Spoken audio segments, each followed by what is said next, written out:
Sabe, a nossa realidade, as nossas escolhas e até mesmo os nossos maiores conflitos, tudo isso é moldado por uma ideia. Uma ideia tão fundamental que está em todo lugar, no dia e na noite, no bem e no mal. Hoje, a gente vai mergulhar fundo no mistério da dualidade. Pensa um pouco na vida. Ela parece uma grande série de escolhas entre opostos, não é? Certo ou errado, bem ou mal, luz ou escuridão. É como se toda a nossa experiência fosse uma navegação constante entre essas forças que, ao mesmo tempo que se opõem, também se definem.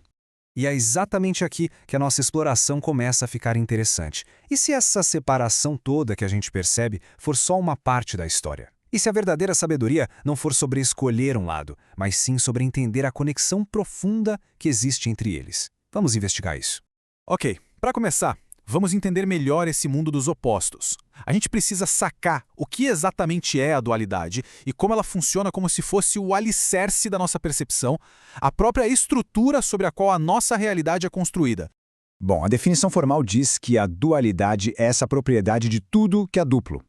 É a ideia de que cada coisa no universo contém duas naturezas opostas, dois princípios que se contrariam, mas que de algum jeito coexistem e até se completam.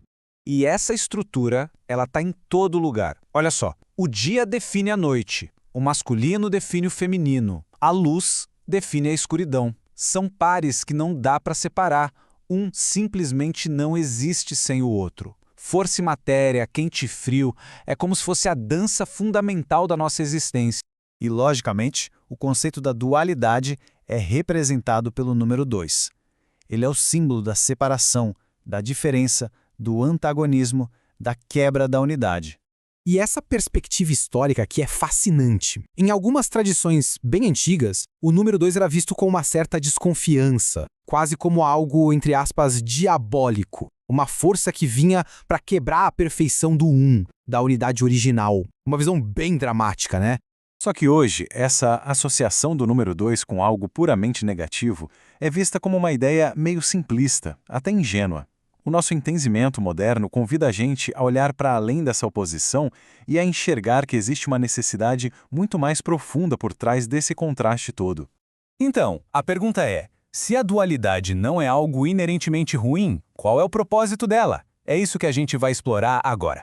Vamos ver por que esse contraste é, na verdade, super necessário e como nosso aprendizado e crescimento dependem totalmente da existência do oposto. Vamos pegar o Sol como exemplo. Ele é o doador da vida, essencial para tudo que cresce. Mas o mesmo Sol pode causar a morte por insolação. Então, ele é bom ou mal? A resposta, claro, depende do contexto, da dose.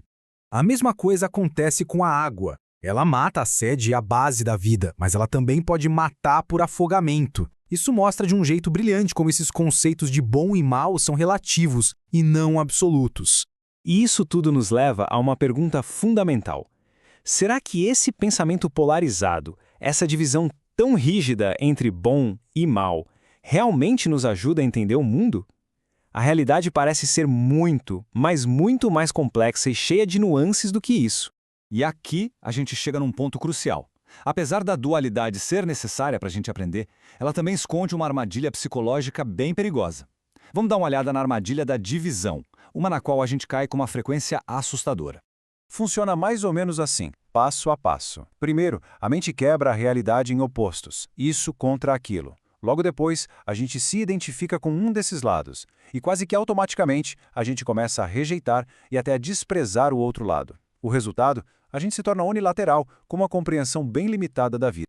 E as consequências dessa armadilha mental são pesadas. É daí que nasce o medo do outro, a intolerância, o preconceito.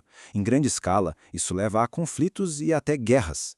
E por quê? Porque quando a gente se alinha só com o que a gente acha que é certo, a gente fica cego para o potencial do errado que também existe dentro de nós. Certo, se a armadilha é a divisão, a solução só pode ser a reconciliação, a união dos opostos. Existe um termo em latim para isso, Mysterium Conjunctionis, que significa o mistério da conjunção. É o caminho para reconciliar os dois lados.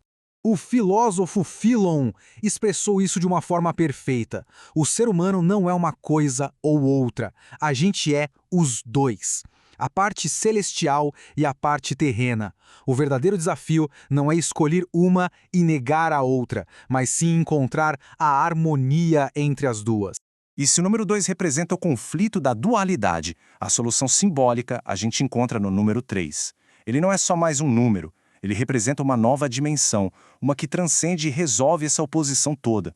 O 3 é a síntese. Não é a vitória de um lado sobre o outro, mas sim a criação de algo totalmente novo, a partir da união dos dois. É o equilíbrio, aquele famoso caminho do meio do taoísmo, que não pende para nenhum dos extremos. E quando a gente começa a reconciliar esses opostos dentro da gente, uma mudança muito profunda de percepção pode acontecer. As divisões começam a se dissolver e isso nos leva a um outro patamar, uma jornada para além da dualidade, em direção à percepção de que tudo é um. E isso nos leva ao que talvez seja o oposto mais difícil de superar, a dualidade que é a base da nossa existência social, a divisão entre eu e o outro. Aquela percepção de que somos indivíduos fundamentalmente separados de todo o resto. E a chave para superar até mesmo essa divisão final talvez seja um dos segredos mais libertadores que existem, a sinceridade. Isso nos deixa com uma reflexão final. Se a sinceridade é o caminho, que verdade sobre nós, sobre as nossas próprias contradições e a nossa natureza dual, a gente precisa primeiro ter a coragem de encarar com total honestidade?